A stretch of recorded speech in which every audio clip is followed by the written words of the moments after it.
വിവാഹ തലേന്നുള്ള ആഘോഷങ്ങളുടെ നടുവിലിരിക്കുമ്പോഴും തൻസിമയ്ക്ക് ഉള്ളു തുറന്നൊന്ന് സന്തോഷിക്കാൻ കഴിയുന്നുണ്ടായിരുന്നില്ല. അവളുടെ കണ്ണുകൾ വിവാഹപന്തൽ മുഴുവൻ പരതി നടന്നു. ഒടുവിലായി തേടിയ മുഖം കണ്ണിൽ ഉടക്കിയതും നെഞ്ചു കൊളുത്തി വലിക്കുന്ന വേദന തോന്നിയവൾക്ക് ആ കണ്ണുകളിലെ നനവ് എന്തൊക്കെയോ തന്നോട് വിളിച്ചു പറയുന്ന പോലെ. ഭക്ഷണം കഴിക്കാനിരിക്കുമ്പോഴും അവന്റെ കണ്ണുകൾ തന്റെ മേലെയാണെന്ന് അവൾ തിരിച്ചറിഞ്ഞു. തൊണ്ടയിൽ നിന്നും ആഹാരം താഴേക്ക് ഇറങ്ങുന്നില്ലായിരുന്നു. ആഹാരം മതിയാക്കിക്കൊണ്ട് അവൾ എഴുന്നേറ്റ് കൈകഴുകി വീടിനുള്ളിലേക്ക് പോയി. ഭക്ഷണം വിളമ്പുന്ന സമയമായതിനാൽ വീടിനുള്ളിൽ അധികം ആരും ഉണ്ടായിരുന്നില്ല. അവളുടെ റൂമിലേക്ക് കയറി തട്ടം തലയിൽ നിന്നും അഴിച്ചു മാറ്റുന്നതിനിടയിലാണ് സാഹിർ കതക് തുറന്ന് അകത്തേക്ക് കയറി വന്നത്. ഒരു നിമിഷം അവളൊന്ന് ഭയന്നുപോയി. ഇടഞ്ഞ കണ്ണുകളെ അവനിൽ നിന്ന് പിൻവലിച്ചുകൊണ്ട് മുഖം വെട്ടിത്തിരിച്ചു നിന്നവൾ. തൻസിമയുടെ ആ പ്രവൃത്തിയിൽ അവന്റെ നെഞ്ചു പിടഞ്ഞുപോയി. തന്നെ കാണുമ്പോൾ അവളുടെ കണ്ണിൽ ഉണ്ടാകാറുള്ള പിടപ്പും ആ മുഖത്തെ നാണവുമൊക്കെ എങ്ങോ മറഞ്ഞു പോയിരിക്കുന്നു. തനു, ആർദ്രതയോടെയുള്ള അവന്റെ വിളിയിൽ കണ്ണുകൾ ഇറുക്കി പൂട്ടി നിന്നവൾ. എത്രയോ തവണ ആ വിളിക്കായി കാത്തു നിന്നവളാണ് താൻ. കുറുമ്പ് നിറഞ്ഞ പുഞ്ചിരിയിലും പ്രണയം നിറഞ്ഞ നോട്ടങ്ങളിലുമൊക്കെ ഇഷ്ടമാണെന്ന് പലപ്പോഴും തോന്നിപ്പിച്ചിട്ടുണ്ട്. ആ വായിൽ നിന്നും അത് കേൾക്കാൻ കൊതിയോടെ കാത്തിരുന്നിട്ടുമുണ്ട്. എന്നാൽ ഒരിക്കൽ പോലും അത് ഉണ്ടായിട്ടില്ല. അതോ ഇനിയെല്ലാം തൻ്റെ തോന്നൽ മാത്രമായിരുന്നു? തൊണ്ടമേൽ ഒരു ഗദ്ഗതം തങ്ങി നിന്നിരുന്നു അവളിൽ. ഒരുപാട് ഇഷ്ടമായിരുന്നല്ലോ തന്നെ. ഇപ്പോഴും ഇഷ്ടമാണ്. അവൻ്റെ വാക്കുകൾ കേട്ട് ഞെട്ടലോടെ കണ്ണുകൾ തുറന്നവനെ നോക്കി. രക്തബന്ധമില്ലെങ്കിൽ കൂടിയും മുറയനുസരിച്ച് താൻ എനിക്ക് പെങ്ങള.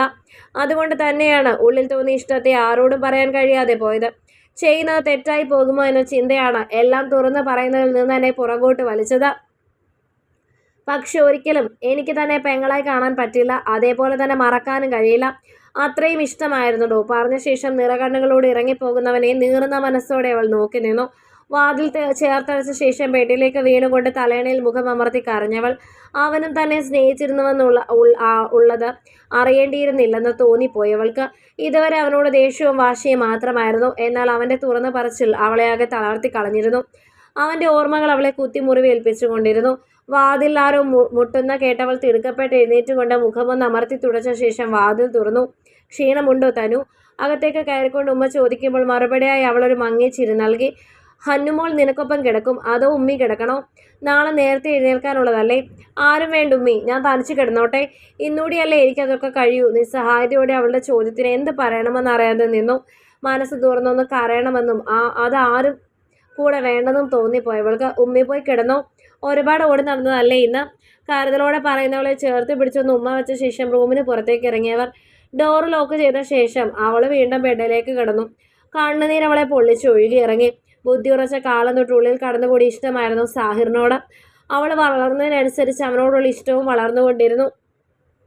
അവൻ്റെ പെരുമാറ്റത്തിലും തന്നോട് ചെറിയ താല്പര്യമുണ്ടെന്ന് തോന്നിയിരുന്നു അവൾക്ക്. എന്നാൽ സാഹിർ അവൻ്റെ ഇഷ്ടം പറയുന്നത് കേൾക്കാൻ കാത്തിരുന്നവൾക്ക് നിരാശയായിരുന്നു ഫലം. ഒടുവിലെല്ലാം തൻ്റെ തോന്നലാണെന്ന് കരുതി വേദനകൾ കടിച്ചമർത്തിക്കൊണ്ടാണ് ഈ വിവാഹത്തിന് സമ്മതം പറഞ്ഞത്. ചെറിയ സങ്കടങ്ങൾ മനസ്സിൽ അവശേഷിച്ചിരുന്നുവെങ്കിലും ഈ ബന്ധവുമായി പൊരുത്തപ്പെട്ടു പോകാൻ ശ്രമിച്ചുകൊണ്ടിരുന്നതാണ്. അപ്പോഴാണ് ഈ തുറന്നു പറച്ചിൽ. വേണ്ടിയിരുന്നില്ല, ഒന്നും അറിയാതെ പോയിരുന്നെങ്കിൽ എല്ലാം ഞാൻ നനച്ചു കൂട്ടിയതെന്ന് കരുതി സമാധാനിച്ചേനെ. എല്ലാം ഓർത്തുകൊണ്ട് അവൾ തലേണയിലേക്ക് മുഖം പൂഴ്ത്തി കിടന്നു.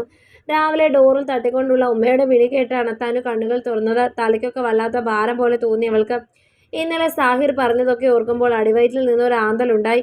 ഉമ്മയുടെ ശബ്ദം വീണ്ടും കേട്ടപ്പോൾ ധൃതിയിൽ പോയി വാതിൽ തുറന്നു. എന്തുറക്കമാണ് തനു? ഇന്നലെ ഉമ്മ പറഞ്ഞല്ലേ നേരത്തെ എഴുന്നേൽക്കണമെന്ന്? അല്ല, മോളെന്താ നന്നായിട്ട് ഉറങ്ങിയില്ലേ? മുഖമൊക്കെ ആകെ വല്ലാതിരിക്കുന്നു. ഉമ്മയുടെ ചോദ്യത്തിന് എന്ത് മറുപടി പറയണമെന്ന് അറിയാതെ നിന്നവൾ. എല്ലാവരെയും വിട്ടുപോകുന്നതിന് വിഷമമാണെന്ന് കരുതി കൂടുതലൊന്നും ചോദിക്കാനും നിന്നില്ലവർ. കുളിച്ചിട്ട് വേഗം വന്ന് എന്തെങ്കിലും കഴിക്കുക. ഇനി എപ്പോഴാണ് മനസ്സമാധാനമായി ഒന്ന് കഴിക്കാൻ പറ്റുന്നത്? നോക്കി നിൽക്കാതെ പോയി റെഡിയാകുക. പറഞ്ഞുകൊണ്ട് പുറത്തേക്ക് പോകുന്ന ഉമ്മയെ അവൾ നോക്കി നിന്നു. പച്ചയിൽ ഗോൾഡൻ ബീഡ്സ് പതിപ്പിച്ച ലെഹങ്കയിൽ അവളൊരു പ്രിൻസസിനെ പോലെ തോന്നി. മണവാട്ടിയെ കാണാനായി ഓഡിറ്റോറിയത്തിനുള്ളിൽ റൂമിലേക്ക് ഓരോരുത്തരായി വന്നുകൊണ്ടിരുന്നു. അവളുടെ ഉടലഴകിൻ്റെ സൗന്ദര്യവും പൊന്നിൻ്റെ തൂക്കവും ഒക്കെ അളന്നു കുറിച്ച് പുറത്തേക്കിറങ്ങി പോകുന്നവരെ അവളും നോക്കി നിന്നു. ഓഡിറ്റോറിയത്തിലായി വിവാഹ ചടങ്ങുകൾ നടന്നുകൊണ്ടിരിക്കുമ്പോൾ തനുവിൻ്റെ ഹൃദയമിടിപ്പേറി. കഴിഞ്ഞെല്ലാം മറന്ന് സാഹചര്യങ്ങളുമായി ഒത്തുപോകാൻ അവൾ ശ്രമിച്ചുകൊണ്ടേയിരുന്നു. മെഹർ ചാർത്താനുള്ള സമയമായപ്പോൾ ചടങ്ങുകൾ നടക്കുന്നിടത്തേക്ക് ഉമ്മയും അടുത്ത ചില ബന്ധുക്കളും കൂടി കൂട്ടിക്കൊണ്ടു പോയവളെ. ഇടയ്ക്ക് തല ഉയർത്തി നോക്കുമ്പോൾ തനു കാണുന്നുണ്ടായിരുന്നു തന്നെ നോക്കി ചിരിക്കുന്ന റയാനിനെ. പകരമായൊരു പുഞ്ചിരി തിരികെ അവന് നൽകിക്കൊണ്ട് അടുത്തായി ഒരുക്കിയിട്ട കസേരയിലേക്ക് ഇരുന്നവൾ. മെഹർ തൻ്റെ കഴുത്തിലേക്ക് ചാർത്തുമ്പോൾ അറിയാതെ ഒരു തുള്ളി കണ്ണുനീർ താഴേക്ക് പൊഴിഞ്ഞു വീണു. കയ്യിൽ കരുതിയിരുന്ന തൂവാല കൊണ്ട് കണ്ണു തുടച്ച് നേരെ നോക്കിയത് സാഹിറിൻ്റെ മുഖത്തേക്കായിരുന്നു. ആ കണ്ണുകളിലെ വേദന ദൂരെ നിന്നും തിരിച്ചറിയാൻ കഴിയുന്നുണ്ടായിരുന്നു അവൾക്ക്. തനുവിനെയും റയാനെയും ഒന്ന് നോക്കിയ ശേഷം സൂപ്പറെന്ന് കൈ ഉയർത്തി കാണിച്ചു പറയുമ്പോൾ അവൻ്റെ കണ്ണുകളിൽ എന്ന പോലെ അവളുടെ കണ്ണിലും നീർത്തുള്ളികൾ ഉരുണ്ടുകൂടിയിരുന്നു. കണ്ണുനീരിനെ വിരലുകളാൽ ഞെരിച്ചുടച്ചുകൊണ്ട് അകലേക്ക് പോയി പറയുന്നവനെ അവളും നോക്കി നിന്നു. റയാന്റെ വീട്ടിലെത്തിയപ്പോഴും തനുവിന്റെ മുഖം വാടി തന്നെയായിരുന്നു. പുതിയ സാഹചര്യങ്ങളുമായി ഇണങ്ങിച്ചേരാൻ അവൾക്ക് സമയം വേണമെന്ന് അവനും മനസ്സിലായിരുന്നു. വൈകുന്നേരത്തോടെ തനുവിന്റെ വീട്ടിൽ നിന്നും ആളുകൾ വന്ന് ചെക്കനെയും പെണ്ണിനെയും അവിടേക്ക് കൂട്ടിക്കൊണ്ടുപോയി. രാത്രിയിൽ ഉമ്മച്ചി തന്ന പാലുമായി മണിയറയിലേക്ക് കടക്കുമ്പോൾ അവളുടെ ഉള്ളിൽ അകാരണമായ ഒരു ഭയം കടന്നുകൂടിയിരുന്നു. വിവാഹം ഉറപ്പിച്ചിട്ട് 1 മാസമായെങ്കിലും ഫോൺ വിളികളിലൂടെ അധികം അടുപ്പം ഇരുവർക്കുമിടയിൽ ഉണ്ടായിട്ടില്ല. അടുപ്പം കാണിക്കാൻ നിന്നിട്ടില്ല എന്നതാണ് സത്യം. അതറിഞ്ഞുകൊണ്ട് തന്നെ റയാൻ കൂടുതൽ ബുദ്ധിമുട്ടിപ്പിക്കലായിരുന്നു. ഒരുപക്ഷെ ഇങ്ങനെയൊരു അടുപ്പം ഉണ്ടായിരുന്നുവെങ്കിൽ ഇപ്പോൾ ഇതുപോലെ പേടിച്ച് വിറച്ച് നിൽക്കേണ്ടി വരില്ലായിരുന്നു. കൂട്ടുകാർക്കിടയിൽ ചർച്ച ചെയ്ത് കേട്ടിട്ടുള്ള ആദ്യരാത്രിയുടെ കഥകൾ ഓർക്കുമ്പോൾ തന്നെ ദേഹം തളരുന്നത് പോലെ. തന്നെ കൊണ്ട് അതിനൊക്കെ പറ്റൂ? മനസ്സൊരു തരത്തിലും അതിനൊന്നും ഒരുങ്ങിക്കഴിഞ്ഞിട്ടില്ല. ആലോചനയോടെ കുറച്ചു നേരം നിന്ന ശേഷം വാതിൽ തുറന്ന് അകത്തേക്ക് കയറി. വാതിൽ തുറക്കുന്ന ശബ്ദം കേട്ട് മൊബൈൽ നോക്കിയിരുന്ന റയാൻ തല ഉയർത്തി നോക്കി. പരിഭ്രമം നിറഞ്ഞ മുഖത്തോടെ കയറി വരുന്നവളെ കണ്ട് അവൻ എഴുന്നേറ്റ് അവളുടെ അടുക്കലേക്ക് ചെന്നു. കയ്യിലെ പാൽ ഗ്ലാസ് വാങ്ങി. അപ്പോഴാണ് അവളും അതിലേക്ക് നോക്കുന്നത്. തൻ്റെ വിറയലിൽ 1 ഗ്ലാസ് നിറച്ചുമുണ്ടായിരുന്ന പാലിപ്പോൾ 1/2 ഗ്ലാസ്സായി മാറിയിട്ടുണ്ട്. ഗ്ലാസ് ഉയർത്തിക്കൊണ്ട് അവളെയും ആ ഗ്ലാസ്സിലേക്ക് മാറി മാറി നോക്കുമ്പോൾ അവളും ചമ്മലോടെ മുഖം കുനിച്ചു. പാൽ ടേബിളിലേക്ക് വെച്ചുകൊണ്ട് അവൻ പോയി ഡോർ ലോക്ക് ചെയ്തു. കുറച്ച് മുന്നേ വിട്ടകന്ന ഭയം വീണ്ടും അവളെ പിടിമുറുക്കി തുടങ്ങിയിരുന്നു. തനുവിൻ്റെ തോളിൽ ചേർത്ത് പിടിച്ചുകൊണ്ട് ബെഡിലേക്ക് ഇരിക്കുമ്പോൾ അവൻ അറിയാൻ കഴിയുന്നുണ്ടായിരുന്നു അവൾക്കുള്ളിലെ വിറയൽ. അത് മനസ്സിലാക്കിക്കൊണ്ട് അവളൊന്ന് റിലാക്സ് ആകുന്ന രീതിയിൽ അവൻ അവളോട് പെരുമാറിക്കൊണ്ടിരുന്നു. അവൾക്കും അതൊരാശ്വാസമായിരുന്നു. തനിക്ക് എന്തെങ്കിലും പറയാനുണ്ടോ എന്നോട്? ഏറെ നേരത്തെ സംസാരങ്ങൾക്കൊടുവിൽ അവൻ അവളോട് ചോദിക്കുമ്പോൾ ഒന്ന് ആലോചിച്ച ശേഷം സാഹിറിൻ്റെ കാര്യങ്ങളൊക്കെ അവനോട് തുറന്നു പറഞ്ഞു. ഒപ്പം തനിക്കിത്തിരി സമയം വേണമെന്നും.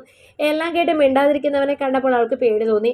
പറയേണ്ടിയിരുന്നില്ലെന്ന് തോന്നി. എന്നാൽ അവളുടെ കൈകൾക്ക് മുകളിലേക്ക് തൻ്റെ കൈ ചേർത്ത് വെച്ചുകൊണ്ട് കണ്ണുകൾ ചിമ്മി കാണിക്കുന്നവനെ കണ്ട് അവൾക്ക് തണുപ്പ് പടർന്നിരുന്നു. തൻ്റെ നെഞ്ചിൽ തല ചേർത്ത് വെച്ച് കിടക്കുന്നവളെ കാണുക അവൻ അവളോട് വാത്സല്യം തോന്നി. ഒപ്പം എല്ലാം തുറന്നു പറഞ്ഞതിൻ്റെ സന്തോഷവും. എല്ലാ അർത്ഥത്തിലും തൻ്റേതായി തീരാൻ ഏറെ ദിവസങ്ങൾ കാത്തിരിക്കേണ്ടി വരില്ലെന്ന് അവന് മനസ്സിലായിരുന്നു. കഥ നിങ്ങൾക്കിഷ്ടമായെങ്കിൽ ലൈക്ക് ചെയ്യൂ. നിങ്ങളുടെ അഭിപ്രായങ്ങൾ കമൻ്റായി രേഖപ്പെടുത്തൂ. കൂടുതൽ കഥകൾ കേൾക്കാൻ ഈ ചാനൽ സബ്സ്ക്രൈബ്